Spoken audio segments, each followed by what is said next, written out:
Hey everyone, and welcome to Risky Business. My name's Patrick Gray. We'll be chatting with Adam Boileau in just a moment about all of the week's cybersecurity news, and then in this week's sponsor interview, we're going to hear from Adam Poynton, who is the chief executive of Knocknoc. And we're going to be talking to him about how many people are applying Knocknoc's network controls to internal networks. So there are people using it to do external attack surface reduction, but the internal use case has really taken off, frankly, to a surprising degree. That conversation is coming up later, but first up, Adam, we are going to start off this week's show by talking about Shai-Hulud, the beloved sandworm of the desert. Yes. Brian Krebs has a write-up of this attack against the NPM package repository. So some people have uploaded like a self-replicating credential thieving worm to NPM. So if you're a package maintainer and you get infected, like you run a piece of this, you run JavaScript that's infected by this software, it will rummage around your system, find whatever credentials you've got, publish them off, to the web somewhere for the attacker to retrieve. But if you have a token for NPM and you have some packages that you maintain, it will download those packages, insert itself into them, repackage them, and then publish them for everybody else. So yeah, that's an honest to God internet worm, which, hell yeah, it's been a while since we've seen one of those. I know, right? It's like the Sammy worm or something, but it's NPM. You neglected one important detail here, which is what it does with the secrets when it finds them. So it uses Trufflehog to actually find the secrets. And then it actually spins up a GitHub public repo for that developer and just dumps the secrets in it for the entire world to see. Which, why not, right? Why not? And it's kind of a good way of laundering them, I suppose, because you're not directly linked to it. So that's I guess kind of smart in a way. A little chaotic, but smart. Yeah, well, I mean, last week we were talking about, what could they have done differently? In fact, I woke up this morning to a message from someone saying, can you please stop giving these guys tips, right? Giving them ideas about how to better get persistence and stuff, because that was a big part of the discussion last week. But, I mean, this is... I mean, it ain't subtle, right? Like, this ain't subtle. And you do wonder how far they're going to get, like doing something like this, if they're actually going to manage to rack off with some crypto. Because I believe it's actually the same people who we were talking about last week that had just done a more manual supply chain attack against NPM. Yeah, like it is, as I said, like it's kind of chaotic, and it hasn't gone absolutely wild, and it may still, just because of the nature of this kind of self-replication, you don't really know how wild it's going to go until it gets there. For now, it's kind of calmed down a bit, but people got onto it pretty quickly, and it seems to, like, a number of the compromised packages have already been pulled and so on. So, well, you'd also think NPM would be able to throttle this, right? Like, once you know what it's doing, like, unless the attackers are just constantly playing the detection evasion game, surely NPM would have some detections in place for this. Yeah, and like there's a lot of things that you can use to spot it and put the brakes on it. And I guess in some respects, this is one of the advantages of centralized repositories, is that there is kind of a way to be able to control this in one place versus, a more traditional internet one that's kind of propagating independent of any one sort of central oversight, someone who's in a position to be able to stop it easily. But it's... you just got to, I'm honestly, I don't want to have to hand it to them, but I'm kind of here for the chaos of it. Look, man, I mean, we've been doing this a long time, and the pace of cool stuff happening has definitely slowed. So I'll admit to being a little bit stoked when I woke up today on a show day and this had happened. I'm like, hell yeah, this is going to be fun, Yeah. We should also mention too, apparently, some of CrowdStrike's packages, I don't know what they were using them for, but they're like, they've got nothing to do with the Falcon sensor or whatever, and everything is fine. I don't know. I mean, that seems a little light on detail there, guys. But apparently some packages, maintained or used by CrowdStrike, got impacted by this. Yeah, so like somebody who is a maintainer has the ability to upload packages to the CrowdStrike's account on NPM got hit by this. The kind of... the nature of the bits of code that are there are not particularly fancy. They're things like some stuff for integrating with logging and a few other bits and pieces. So like not major parts of their overall ecosystem, but still, it's not a great look when you're a security company like CrowdStrike to have someone supply chaining your code, even if it isn't particularly, super exciting parts of the, of the product. Yeah, I mean, I think there was, so I've just Googled it here. CrowdStrike Falcon prevents supply chain attack involving compromised NPM packages, is one of their blog entries there. So, as you say, it's like it's the optics in front of of the bullet. The optics of it just aren't great, right? And it's just, I don't know. It's just every time something happens that makes CrowdStrike look bad, their response seems to make it look even worse. But I'll just leave that one there. Let's move on. We've talked about it over the last couple of weeks, but this ransomware attack that is impacting Jaguar Land Rover, look, I mean, some production could still be shut down until November. Some of their upstream suppliers who make, all the little bibs and bobs and pieces that go into cars could face bankruptcy. So there's already, I would say premature talk that there might need to be some sort of government bailout for the automotive industry in the UK. Now, keep in mind that the alleged attackers here are domestic, right? So they're English-speaking, sort of scattered, spidery, the comm style kids. They are going to get caught. Yeah. I mean, I would bet solid money that within the next year, they're getting caught. Yeah, I mean, it was one thing to go after, Marks and Spencer and Co-op and sort of retail things in the UK.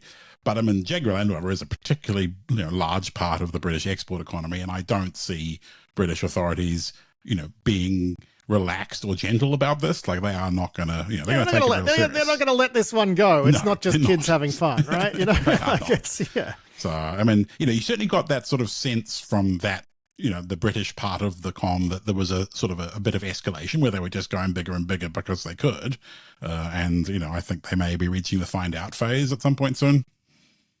I mean, I do find it interesting, though, that the threat actors in this case are homegrown, right? So when we used to see stuff like JBS Meats or the Colonial Pipeline, I mean, this was very much, Russian organized crime. I mean, I don't think we can infer too much from this, to be honest, but it ties into that bigger discussion we've had in recent months about how gauging the impact of recent ransomware initiatives is actually very, very difficult. We don't really know how much has worked. One thing I will say, though, is I've heard that data extortion is really on the rise, right? Like, that seems to be the crime du jour for a lot of these crews. I would say that if we convince ransomware actors to get into data extortion, I would call that actually a massive win.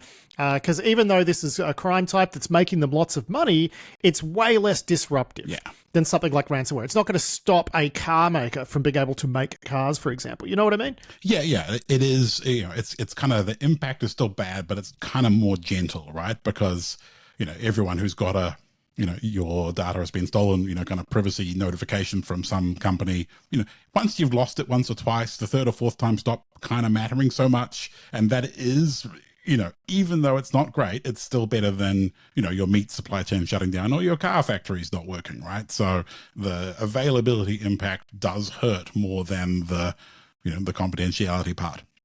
Yeah, 100%. I mean, I would say that, it's much less impact from these sort of incidents. And I don't think, I would say that ransomware that can shut down factories and these sorts of things like that is a national security issue. I would say data extortion is not. I would not think that using sort of hound release against those types of crews, unless we're talking about extremely sensitive types of data, I just wouldn't think that's an appropriate use of resources, to be honest. Yeah, I mean, you can certainly see it in the case of, like, medical data, or, back when, what was it, the people who did the clearances in the US got hacked and all of the data taken. Although that but in that case, China, your hound release might be limited to trying to destroy the data that is in the possession of the attacker. You don't need to do the full disruption, I don't think. I just think it's a completely different sort of paradigm. Yeah, I mean, the Australians burning down that, bulletproof hosting provider in Siberia or whatever it was to get rid of stolen medical data. Yeah, like, you could see that response being, kind of more practical and less, less big, like just kind of smaller scale, which, I guess that's an improvement, right? Yeah, well, I will just, the last thing I want to say on this too is this is exactly why it really gives me the irrits when people conflate ransomware with data extortion attacks. So we've seen, vendors, other media, through things like these file transfer appliance compromises that resulted in a lot of, customer records and stuff going missing. People referring to that as a ransomware campaign. It's not. It's a data extortion campaign, and we really need to start making that difference clear because that's going to help us form policies and plan for the future and do all of those sorts of things. So, that's just my pet peeve. Just had to mention it again. Yeah, no, certainly agree. Those things were pretty well conflated early on as it started to come in. And then now that distinction is more important because, as you say, the disruption attempts, the things to counter it are different, the approaches that we take. So, yeah, they should have different names. Now, we've had some big news relating to TikTok. Not strictly a cybersecurity story, but it is one we've covered over the years. There's been many, many twists and turns, and the latest is that apparently, according to the Wall Street Journal, TikTok's US business could wind up being controlled by an investor consortium that includes Oracle, Silver Lake, and Andreessen Horowitz. And the idea is that the Chinese company is going to license the technology to the Americans, but not sell it to them. And the algorithm will be trained on US data. And honestly, Adam, when I saw this as an Australian who likes TikTok and enjoys TikTok, it made me really sad because it looks like we're going to have to choose between, well, we won't even get the choice in the end, but the choice is going to be made for us. And we're either going to wind up with a TikTok that's controlled by a bunch of lunatic Americans or a TikTok that's controlled by the Chinese Communist Party. And at the moment, I don't know which one I would prefer.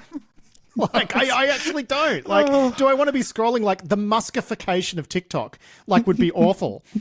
CCP also bad, but I'm just this. I don't know what to think here. I'm kind of right here with you.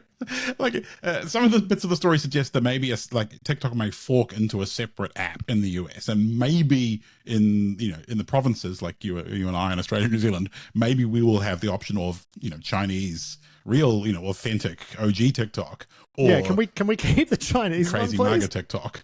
And honestly, yeah, I mean, if current TikTok is the Chinese Communist Party version, I can't imagine the American one is going to be better than current TikTok, right? It's only going to be worse in ways that, for those of us not in America, probably aren't better.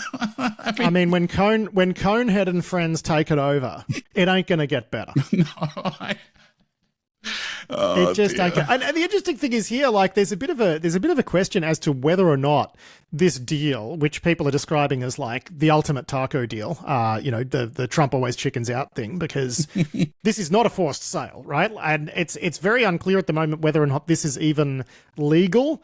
And whether it lines up with the bill that passed the US Congress that would force this divestment. So who knows if this is even going to happen, right? But wow, what a world we find ourselves in. Yes, it's pretty wild. It's a wild ride is what it is. Now, speaking of Chinese propaganda, there's been a big leak out of China that's detailed the Great Firewall. And we've learned a whole bunch about the so-called Great Firewall of China, about how sort of, content access control and censorship and stuff is implemented and what some of the strategic objectives of that are. I don't know that we've discovered anything that's surprising here, but it's certainly hit the headlines. What have we learned, Adam? So I guess we've learned that China is pretty good at capitalism, and the idea of a monolithic Great Firewall of China. The reality is that there's a bunch of commercial companies, and in particular one quite big one, G-Edge, I don't know how one says that, was one of the companies behind the technology, and that they are, they've spun out of university research, and it works, a lot like it does in the West, where technology firms, come out of good ideas in academic institutions, partner with government agencies to sell their services and so on, and actually also have been packaging up and selling a great firewall in a box to other countries in the world that have, similar sorts of censorship goals. I think the leak of data that we saw from inside G-Edge. They used code names for the countries. So like it was a number, like a letter and then some numbers after. A bit of research work has suggested that one of them was Kazakhstan, one was Pakistan, one was Ethiopia, one was Myanmar. There's another that starts with A, might be Algeria, who knows? So we've got an idea of what those customers are and some of the specifics of the details. One thing that was actually quite funny was I think one place, maybe it was Pakistan, Sandvine, the Canadian company, was originally in Pakistan helping them build censorship, and after that kind of went a little bit wrong for them geopolitically, and they pulled out. G-Edge got a contract to go in and kind of take over the Sandvine gear, repurpose it, and then ultimately replace it with their Great Firewall in a box. So a few interesting details like that. A bit of a peek behind the curtain of how this all comes together, and nothing super surprising, but just kind of interesting. Yeah, well, I mean, China has innovated in this massive censorship at scale stuff. I mean, I'm old enough to remember when people in the West, us nerds in the West, would ridicule the Great Firewall of China because they're like, you can't stop the internet. How ridiculous. People are always going to find a way around it. Go try. Yeah. Right? Because you can't. And, I've got mates who have to go to China for work, and they will try to tunnel stuff. It doesn't work, and it'll work for 5 minutes, and then you get detected, and then you get sent into a little cordoned off area of the Chinese internet where all you can access is Xi Jinping correct thoughts of the day sort of thing. So you sort of get penalized for a couple of days. You sort of get cordoned off, and then gradually it'll sort of open up access again. But if it detects anything weird, like DNS tunneling, boom. More G thoughts for you, bud. Yeah. They've got a bunch of real smarts and looking for yes, sure, stuff inside TLS is encrypted, but they can do kind of traffic analysis. They can look at metadata. They can use machine learning tricks. There's all sorts of kind of smart tricks that work well enough to, as you say, spot something that looks like tunneling, spot something that looks out of the pattern of regular web traffic, and then it doesn't cost them anything to throw you in the naughty bin for a few days, right? There's no real downside to them to doing that. So they can afford to be quite aggressive. Whereas, if you were in a corporate environment and your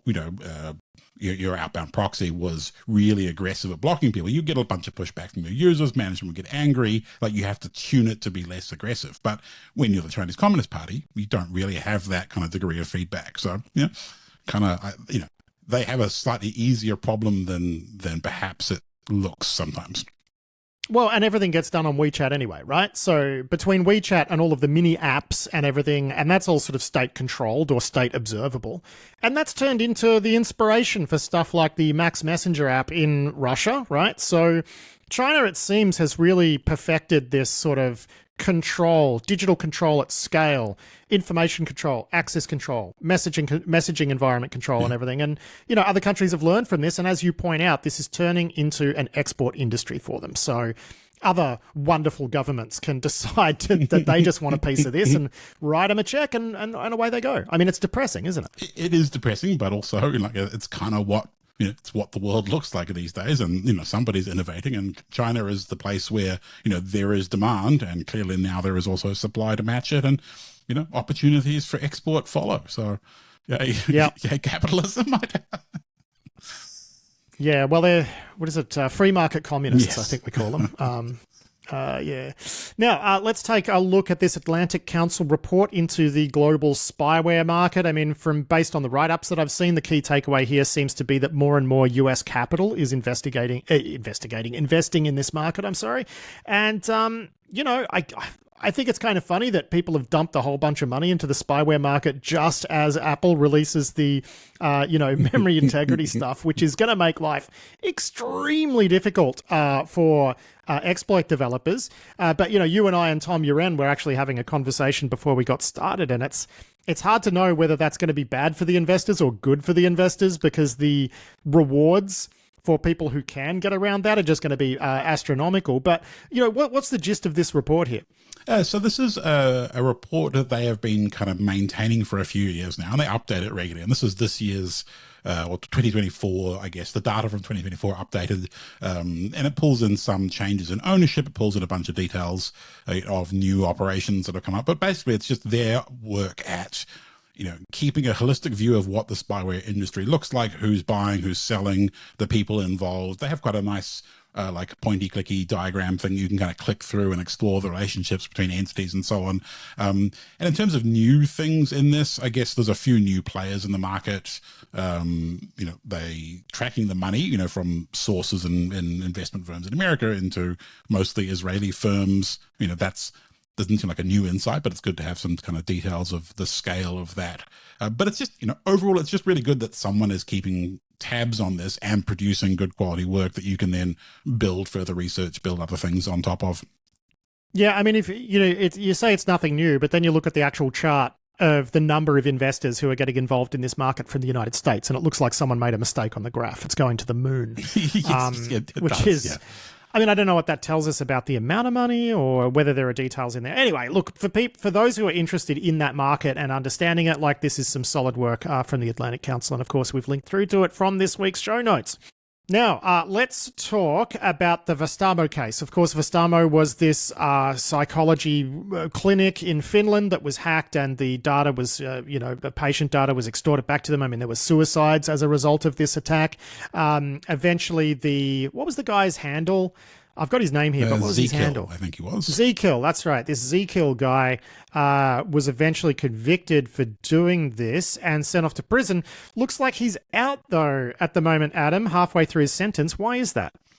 So he is appealing an aspect of his sentence, and apparently under Finnish law, you're presumed innocent during that appeals process, and so he has been allowed out whilst that appeal is underway, and it hasn't overturned his previous conviction, and he's still got that sentence of 6 years, but I think he is innocent whilst he's appealing, and so he's out whilst he goes through that process. Now, I don't know if that means he then goes back to do the rest of it if he fails his appeal, but either way, he's out walking around free, which feels pretty bad for the people that were impacted by this particular attack, which was just horrible, ransoming people's therapy notes back to them, just, disgusting. So him walking free, regardless of the legal process, doesn't feel great.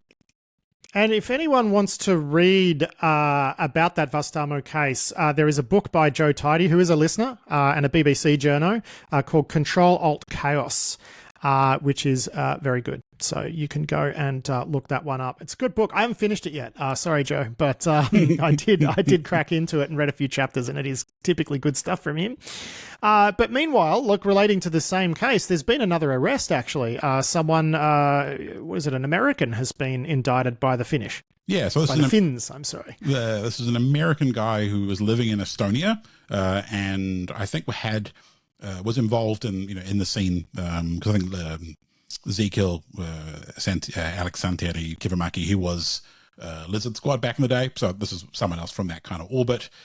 They found that he had this guy had some shells on some boxes that Kivimaki was operating and was involved in some of the extortion, I think, of the actual company Vastaamo as opposed to the individual patients. Anyway, he was arrested on request of Finnish authorities, so we'll kind of see how that goes. But it's kind of funny because it's been a few years now, so seeing a fresh arrest now was a little surprising. Yeah, and look, staying with law and order, John Grieg over at The Record is reporting that Connor Fitzpatrick, aka Pom Pom Purin, who is one of the BreachForums administrators, because there's been so many BreachForums since that you can't just say he was the, I guess maybe he was the OG BreachForum, but I don't even know if that's the case. But anyway, yes, a big BreachForum admin, Pom Pom Purin, who got off real light, and you and I have always thought that was really weird, has now been given a 3-year prison sentence. He's been resentenced. So, wow. Yeah. He had originally argued that he wasn't going to do well in prison because of his autism or something like that. The DOJ didn't really enjoy that, went back and appealed, and now he's going to face 3 years. He was originally going to get, 20 or something, 20 years of supervised release. And then they asked for 15 years in jail, and now they settled on less than that. So either way, he's going to see some time inside a jail. I guess, BreachForums was pretty big, and a lot of bad stuff happened there. So I guess I don't feel too bad about him seeing the inside of the prison. No, me neither. Don't do crime, kids. Yes.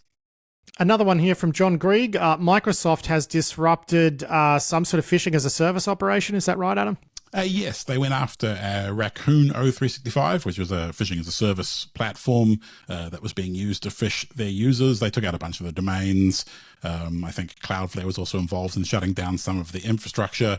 And there's Nigerian guy that they have identified behind it. I don't know that he has any immediate threat of arrest. I think this was just the technical infrastructure being shut down. But I guess anything that allows people to phish Microsoft users effectively, that's a thing that's worth Microsoft's time to take care of. Yeah, I mean, we could argue about other stuff they should be doing, and in fact, that's what Ron Wyden is doing, the senator in the United States. This is the most Wyden of widening things we've ever seen. He's writing letters about Kerberoasting. This is a very specific thing. So why don't you start off by explaining to the audience who might not be au fait exactly what Kerberoasting is and why Ron Wyden, a US senator, is jumping up and down about it.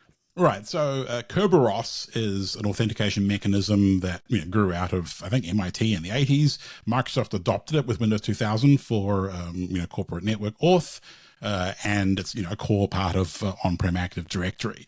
Kerberoasting is a specific attack where any authenticated user in a corporate environment can request, essentially a password hash for another account, which then they can crack offline.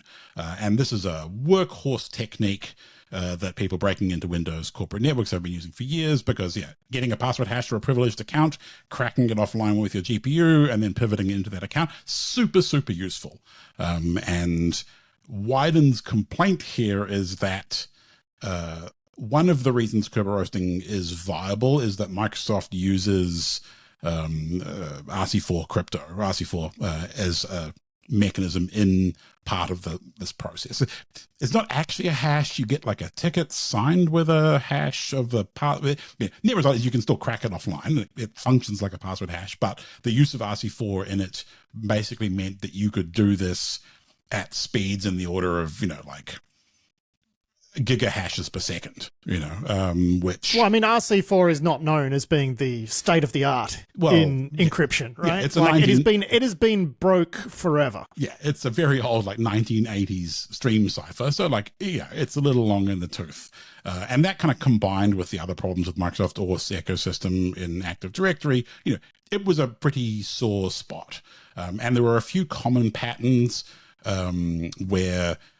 particularly Microsoft SQL Server, the way that people installed Microsoft SQL Server ended up resulting in accounts that were often specifically vulnerable to this type of attack. There's a few prerequisites to it, and SQL Server installs often met those prerequisites and were often privileged. So, if you landed on a network, you'd go find all the Microsoft SQL Server accounts, get an auth request token out of it, offline crack them, and chances are you'd get, ideally, a domain admin password within a few hours of cracking time.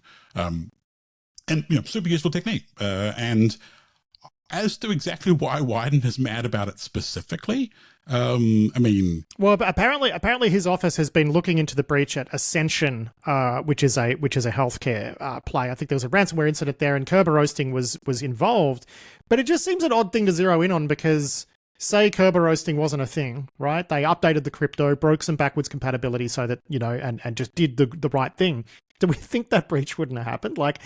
I don't know. It just seems odd to go so specifically toward one thing, you sort of had the same take as well, which is Microsoft should fix this. And it is ridiculous that they haven't, but surely if you're a senator, you might be able to find some sort of, broader message than, hey, update from RC4 to stop Kerberoasting. It's just the whole thing's a bit strange. And even if Microsoft has, RC4 is not the best way to do this anymore. Microsoft has a more modern crypto. There's an AES backed version of this, encryption type 17 and 18, if you're wondering. And you can still offline crack those. It's just 3 orders of magnitude slower, which for But what's the issue here? Is that by default, can you request one that's RC4 cryptoed, or is it that people are, is that it? Or so, the RC4 crypto ones are very, very fast to crack, and they are still present in nearly everywhere because backwards compatibility primarily is the reason. So Microsoft hasn't turned it off as a default. So Microsoft you can still request them, right? Not the default. Yep. And they could turn it off, and they might break some interop with other enterprise stuff that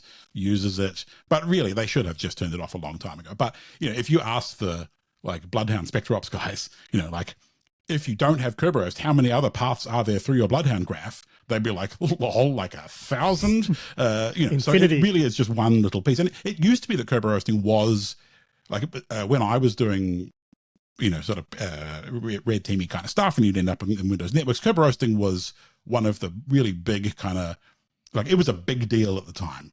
Its time was probably 10 years ago now, and there are so many other techniques through certificate services and whatever other new stuff they've come up with, that this isn't the big deal that it was. And to be honest, like, if you were going to criticize Microsoft's security engineering choices, like, you might as well go beat them up for landman password hashes or NTLM challenge response auth, or like, there's so many things in Active Directory that Ron Wyden could go shake the Wyden stick about, that it's just weird that he picked this particular one. And, if it makes Microsoft change the default, then good, I guess. But it was just a little weird.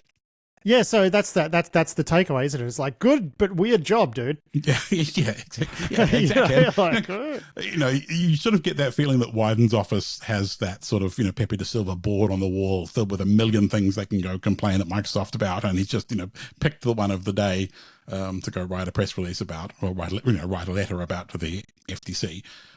But, and I'm not mad. In the end, I am just not mad that a senator cares about whether you're using RC4 or AES for your Kerb service tickets. But at the same time, like, don't you have anything else to be doing, buddy? Yeah. Now, look, let's move on to our next story. We've got a report here from Raphael Sada and Jana Winter over at Reuters. And there's communists, Adam. There are communists in the roadside weather stations. Yes, this is communists everywhere. This is another report about sort of industrial equipment or equipment deployed out in the field in kind of critical infrastructure-ish roles that has hidden secret radios in it. In this case, I think there was cell modems in like weather stations and traffic cameras and things like that. And that's a threat to America's way of life, because the communists might turn our weather stations against us. The thing that makes me a little mad about this reporting specifically, and other examples of it in the past, is the idea that there is a radio in these pieces of equipment is not that wild, right? I mean, many of these things probably have it as an option. Maybe it's just the equipment is there by default because it's easier to build one device. It could just be system on a chip sort of stuff, right? Could be a SOC that's just got a modem in it. Like, there's no detail here about were the radios enabled? Did they have SIM cards or eSIMs or service available to them? Were they being used for anything? Because there's a big difference between there's a radio chip on this board because economies of scale meant it was easier to put it in and not use it than sell it as an add-on, or this stuff is actively plumbed in and active on the network without the operators being aware of it. And that, I mean, look, I'll just read. I just want to read you the lead here, which is U.S. officials say solar-powered highway infrastructure, including chargers, roadside weather stations, and traffic cameras, should be scanned for the presence of rogue devices such as hidden radios secreted inside batteries and inverters. So it's like the solar kit they're worried about that is powering stuff like, I don't know, speed cameras. I mean, what are they going to do, man? They're going to mess with it so that people start getting fined for speeding when they're not speeding? I don't know. It just seems an odd place to focus. I understand when you're dealing with, like, the cranes were a good example, right? So like cranes installed at ports, shipping with radios installed in them, undocumented, probably connecting back. That's something you want to know about. It could be there for entirely innocent purposes, which is the people who manufactured the cranes might need to be able to troubleshoot remotely if there's something wrong with them. The other case is, well, maybe the CCP wants to monitor container movements at that port, and that would be a good way to do it, right? So there are instances where you want to look at it. It's just, this seems like an odd one to be, this is an odd one. Yeah, it does seem strange. It's a strange one to be excited about. I feel like the important detail is missing, which is that they were doing something with it, or that it was even, that it's not just this was present, that it was actually active or in a state where it could become active. And, you could imagine if you could instantly conjure a botnet out of, 100 million embedded devices on the mobile network, you could, destroy the mobile network. right? It would stop work. And I could see that being like beyond the impact of a particular road sign or a particular, crane, right? There are things you could do with that kind of scale. But, China Telecom already has quite big pipes. Like if your goal was denial of service of comms infrastructure between BGP hijacking and telco hacking and just having very big pipes, there is a lot of ways to skin that cat. And it just feels like rolling out, modems in battery packs on solar things on the side of the road just seems like a weird way to go about it. So I'm just kind of dubious that this is a huge threat, Yeah, I mean, we've seen look, I understand that around solar inverters. So Australia has the highest uptake of rooftop solar in the world. No surprises. We've got lots of sunshine. I mean, I've got 10 kilowatts on my roof right now. We are literally having a solar powered conversation right now. A lot of that equipment is made in China. Mine isn't. So I understand that there can be some concerns around that stuff. But yeah, we've seen some crazy politics around it as well. I remember an Australian Senator, James Paterson, who's with the Liberal Party, which not to confuse the Americans, the Liberal Party in Australia is the Conservative Party. I think he's the shadow, Home Affairs guy. And he put out a release saying that the government's renewable energy targets were putting Australian national security at risk because the solar inverters were made in China. So we should burn more coal or something like that. Like it was one of the worst releases I've ever seen. So yeah. So look, there's a time to have a serious look at some of these call home features. And in those cases, those inverters that are installed domestically in Australia, we know they connect back because they connect through, they're an IoT thing that connects via your Wi-Fi back to something in China where you get your console and whatever and can see how much energy you've generated that day, change configurations and stuff like that. So in that case, I think it is actually a thing worth taking a look at. But yeah, it just seems like people sometimes grasping at straws for the China threat when really there's a lot of stuff they are doing, which is a lot more threatening than maybe having, some non-SIM carded radios in a solar panel controlling a speed camera on a American highway. Yeah, anyway, exactly. Moving on, and Israel has apparently seized a bunch of crypto wallets that are tied to the Iran's IRGC. There was something like $1.5 million in these crypto wallets, but crucially, they say something like $1.5 billion had passed through them. I can't imagine that seizing crypto wallets. Crypto wallets are not hard to replace. I can't imagine that this is really going to inconvenience the IRGC all that much. But why don't you tell me, how did they actually seize these wallets? Was this through a court action or through some 8200ing? So I think in this case, instead of actually being specifically seized, probably they have just added them to the block lists that exchanges use to flag accounts that have been doing particular stuff. I think US authorities have put out a seizure notice saying that they are seeking to get the one particular guy's cryptocurrency. This was a guy that was arrested in Italy but is actually physically in Iran, and that was $500,000 worth. So I don't know that they are actually seizing in the sense of going and stealing the guy's wallet, taking the guy's wallet out of his back pocket. But the net result is that those accounts are probably burnt in terms of their utility for use on the open exchanges. As you say, making a new crypto wallet, not particularly complicated. But I think this does send a message that, hey, we are watching you. And we're not really clear how Israel knew about the specific accounts, knew which ones. And that may have involved some 8200ing. One assumes that that's kind of what they do. But yeah, the important thing is that Iran knows that people are watching them, and $1.5 billion. We don't really know where it came from. We don't know what Iran's using it for, but the point is that they will feel a little bit seen and may make them, be a bit sneakier about how they do it in the future. Yeah, well, I do wonder how they were actually paying people in Australia to go and commit crimes. I'm guessing there was a crypto element there. Interestingly enough, they were using USDT, which is Tether's US dollar stablecoin. So it's funny when we talk about the decline of the US dollar, even the IRGC can't de-dollarize, Adam, which I find quite fascinating. I imagine it's because they don't want to wear the cryptocurrency speculative, up and down the risk, exactly. So they choose the greenback, buddy. They greenback all the way. So that's a bit funny. All right, mate, we're going to wrap it up there. Thank you so much for joining me to talk through all of that. Interesting as always. Now, I should mention too, you're actually on a break next week. You are off to a beautiful sunny place in the Pacific, and you'll be having some fun over there. And then when you come back, I'm off. So next week, I think it's Rob Joyce who's going to come in and be you Hell yeah. next week. And then I think when I'm away for the school holidays here, you might be putting together an episode without me, which will be the first ever Pat-free edition of Risky Business, which is very exciting. That is that we are plotting around the office to have a little fun while the boss is away. So yeah, we may have there may be an extra special episode coming out to listeners whilst you are out of mobile coverage and can't see what we're up to. Oh, God. So I'll chat to you in 4 weeks from now, mate. Have a great break and I'll catch you soon. I'll see you then, Pat. That was Adam Boileau there with a check of the week's security news. Big thanks to him for that. It is time for this week's sponsor interview now, and we're going to be chatting with Adam Poynton, who is the chief executive and a co-founder of Knocknoc.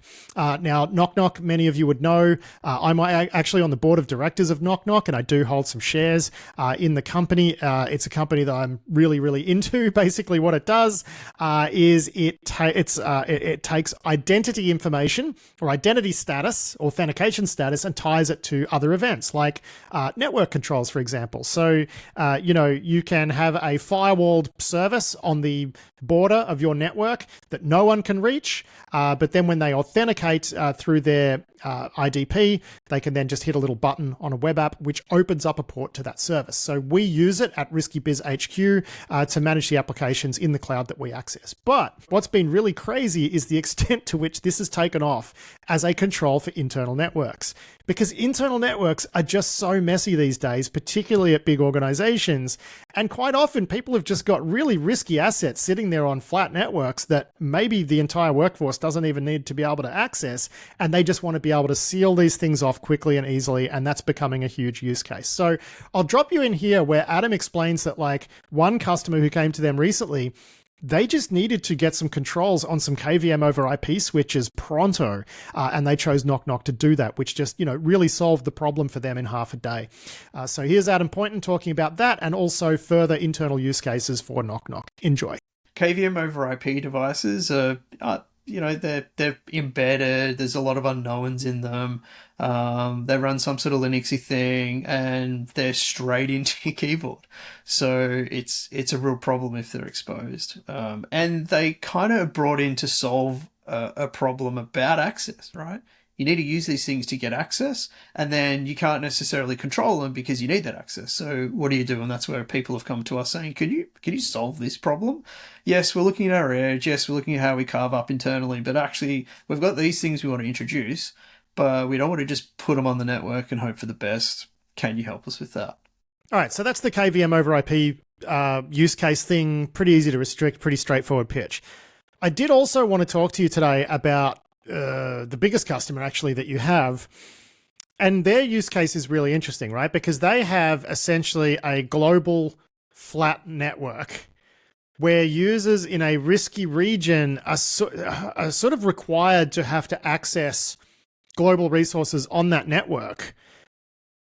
But the customer wants to put in the ability to do user attribution to users from that region on the network, and also to be able to restrict that region or specific parts of that region very, very quickly if they have to. So this is almost like micro-segmentation that isn't micro-segmentation. Can you walk us through this one, please?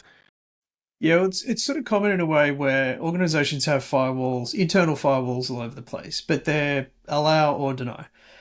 So if they're allow, you've got network transit from different remote offices, manufacturing environments, etc., which are essentially result in a flat network and always on access. So being able to reduce that exposure down to a human identity is sort of what they're also doing, but it's also the ability to cut access, so turn access off based on, whatever decisions they're making.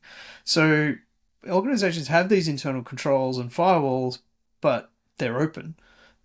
So the angle really is about having time-based access, but using existing network layer controls, as opposed to needing to go up the complexity, looking at different applications and saying, well, how do we do time-based or limited access on this application or that application?